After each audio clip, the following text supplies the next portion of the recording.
Hello students. यार ये जो भी मॉर्निंग में डिस्कशन चल रहा था हम लोग का आज टेस्ट सीरीज़ का, उसका एक ये क्वेश्चन था जिसमें कई सारे लोगों ने मुझे चैट बॉक्स में इस क्वेश्चन की डिमांड भेजी थी कि सर ये वाला क्वेश्चन एक बार डिस्कस कर दूं। हालांकि ये बहुत इजी क्वेश्चन है, अगर आप देखोगे ना तो कुछ बेसिक्स हैं इसके अंदर, और बेसिक्स सिंपली आपको अंडरस्टैंडिंग ऑफ लेंज लॉ अगर है, फैराडेज लॉ की और लेंज लॉ की, तो ये क्वेश्चन आराम से किया जा सकता है। और अगर मैं एग्जामिनेशन के पॉइंट ऑफ व्यू से बात करूँ तो इसके ऑप्शंस कुछ इस तरीके से हैं कि वो एलिमिनेशन मेथड से भी आप आराम से ऑप्शन चूज़ कर सकते हो। तो क्वेश्चन जो सामने लिखा है उसके अंदर कुछ ऐसा है, और फिगर यहाँ पर बना हुआ है कि इस मैग्नेट को यहाँ पर बता दें कि ये रिंग है, उसको ग्राउंड से कनेक्ट कर रखा है और फिक्स है, मतलब ये मूव नहीं करने वाला है। क्वेश्चन के हिसाब से इस रिंग को एक कुछ इम्पल्स दिया गया है, वो क्वेश्चन के लैंग्वेज में लिखा हुआ है कि इस रिंग को हम लोगों ने कोई एक इम्पल्स दिया, यानी कि कुछ वेलोसिटी दे दी, से वी नॉट। तो जैसे ही आप वेलोसिटी दोगे वो मैग्नेट रिंग की तरफ चलना स्टार्ट करेगा। एंड मीनवाइल ये भी होगा कि इस मैग्नेट की जो मैग्नेटिक फील्ड लाइंस हैं, लाइंस ऑफ मैग्नेटिक फील्ड जो इस तरीके से ओरिजिनेट होती हैं, लाइंस ऑफ मैग्नेटिक फील्ड अगर हम रिकॉल करें तो कुछ ऐसा होता है मैग्नेटिक की मैग्नेटिक फील्ड लाइंस। तो जब मैग्नेट टुवर्ड्स रिंग आएगा, टुवर्ड्स रिंग, तो ऑब्वियस सी बात है कि ये जो फील्ड लाइंस हैं जैसे जैसे पास आओगे थोड़ी सी डेंसर होती चली जाएंगी। जैसे जैसे मैग्नेट रिंग के पास आएगा डेंसर मैग्नेटिक फील्ड लाइंस मिलेंगी आपको। और डेंसर मैग्नेटिक फील्ड लाइंस मिलने का मतलब ये होगा कि यहाँ पर जो फ्लक्स की वैल्यू होगी, जो एरिया ऑफ रिंग से पास करेगा, फ्लक्स मतलब की बात कर रहे हो आप इस वाले एरिया से, फ्लक्स जो एरिया ऑफ रिंग के थ्रू पास करेगा, तो वो फ्लक्स का अमाउंट इंक्रीज़ होगा। फैराडेज लॉ के हिसाब से इसके अंदर कोई इंड्यूस करंट आएगी, उस इंड्यूस करंट की जो डायरेक्शन होगी वो भी हम निकाल सकते हैं as per the Lenz law, as per the Lenz law. और वो अगर हम चेक करें तो राइट हैंड रूल भी है, बिकॉज आपका magnetic field right side direction में अगर इंक्रीज़ कर रहा है, इस तरफ मैग्नेटिक फील्ड इंक्रीज़ कर रहा है, तो ये ईजिली देखा जा सकता है कि इसकी जो इंड्यूस करंट होगी वो कौन सी डायरेक्शन में होगी। तो वो अगर आप लेंज लॉ से कंफर्म करोगे तो कुछ इस तरीके से आई इंड्यूस करेगा यहाँ पर। और जब ये आई इंड्यूस करेगा यहाँ पर, ठीक है ना, ये आई इंड्यूस करेगा, तो ये ring for a time being एक मैग्नेटिक डाइपोल बन जाएगा। Ring will be for a time being a magnetic dipole. और मैग्नेटिक डाइपोल्स में जो पोल्स होंगे इसके, नॉर्थ एंड साउथ पोल्स, वो हमको पता है कि करंट के हिसाब से हम लोग निकालते हैं कि अगर करंट ऐसे फ्लो हो रही है तो आप ऐसे अपना राइट हैंड थंब को जब फोल्ड करते हो इस तरीके से जब बंद करोगे तो ये थंब लेफ्ट साइड आएगा, यानी कि जो थंब लेफ्ट साइड है तो ये डायरेक्शन है इसके मैग्नेटिक डाइपोल मूवमेंट की, ये डायरेक्शन है मैग्नेटिक डाइपोल मूवमेंट की। यानी ये रिंग जो फिलहाल एज अ मैग्नेट काम करेगा तो ये इस तरफ साउथ पोल बन जाएगा और इस तरफ नॉर्थ, और ये नॉर्थ पोल और ये नॉर्थ पोल आपस में एक दूसरे को रिपेल करना स्टार्ट कर देंगे। तो यानी यहाँ पर एक रिपल्सिव फोर्स F लगने लगेगी और ये मैग्नेट रिटार्डेट होना स्टार्ट हो जाएगा। तो एक चीज़ तो क्लियर है कि ये रिटार्डेट होगा, इसीलिए मैंने ऑप्शन ए पहले से ही कट कर रखा है कि एक्सेलरेशन का कोई सवाल नहीं उठता। ऑप्शन ए गलत है, इवन ऑप्शन सी भी गलत है।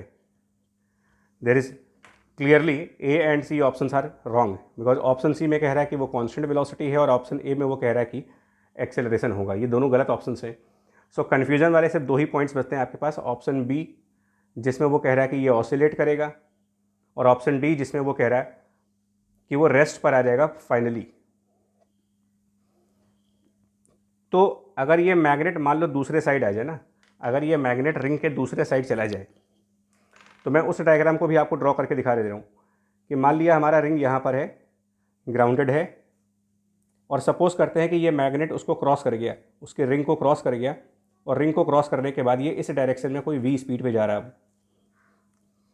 तो जब क्रॉस कर जाएगा तो मैग्नेटिक फील्ड लाइंस का नोटिस करना, सॉरी एक मिस्टेक हुई है, बिकॉज नॉर्थ सामने था तो ये पोलैरिटीज़ हमने गलत बना दी हैं, ठीक है, सॉरी, ये नॉर्थ फ्रंट पे है और साउथ इधर है।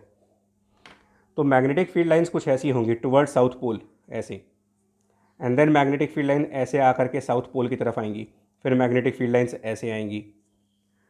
और अब अगर आप नोटिस करोगे तो जब मैग्नेट दूर जाएगा तो ज़्यादा डेंसिटी वाली लाइंस आगे हो जाएंगी और कम डेंसिटी वाली लाइंस पास आ जाएंगी। यानी कि अब इस रिंग के थ्रू जो फ्लक्स होगा, फ्लक्स थ्रू दिस रिंग। अगर अब आप इसका फ्लक्स कैलकुलेट करके देखोगे तो नाउ इसका फ्लक्स रिड्यूस करेगा। फिर से हम लेंज लॉ लगाएंगे और फ्लक्स रिड्यूस कर रहा है इसका, तो अब की बार जब आप लेंज लॉ फॉलो करोगे तो इंड्यूस करंट का डायरेक्शन नोटिस करिएगा कुछ ऐसा आएगा। ये होगा डायरेक्शन ऑफ इंड्यूस करंट। और जब ये डायरेक्शन ऑफ इंड्यूस करंट होगा यानी कि पहले वाले का जस्ट अपोजिट, तो जो रिंग है वो एज अ मैग्नेटिक डाइपोल जब बिहेव करेगा तो उसका मैग्नेटिक डाइपोल मोमेंट जो पहले लेफ्ट साइड पे था, अब इस रिंग का magnetic dipole moment right side होगा।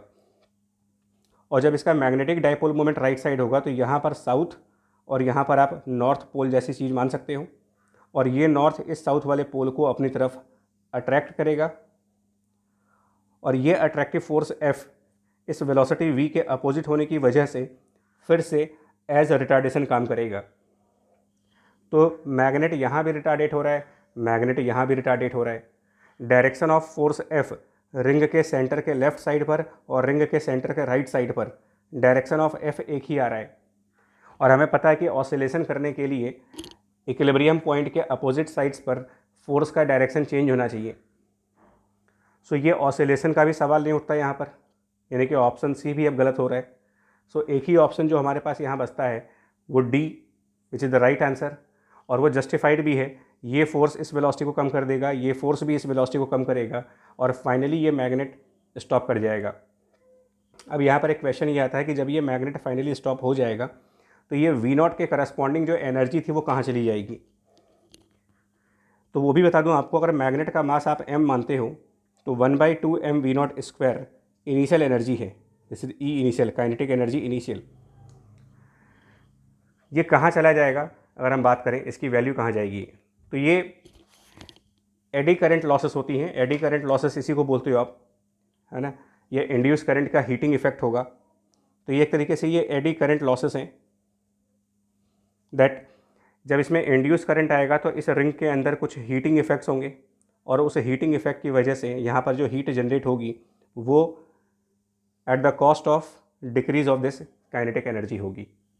हालांकि क्वेश्चन में एनर्जी को लेके कोई क्वेरी नहीं है, जस्ट ये आपके नॉलेज के लिए मैंने शेयर किया है कि kinetic energy of the magnet will be converted as thermal energy और heat energy in this ring known as eddy current losses.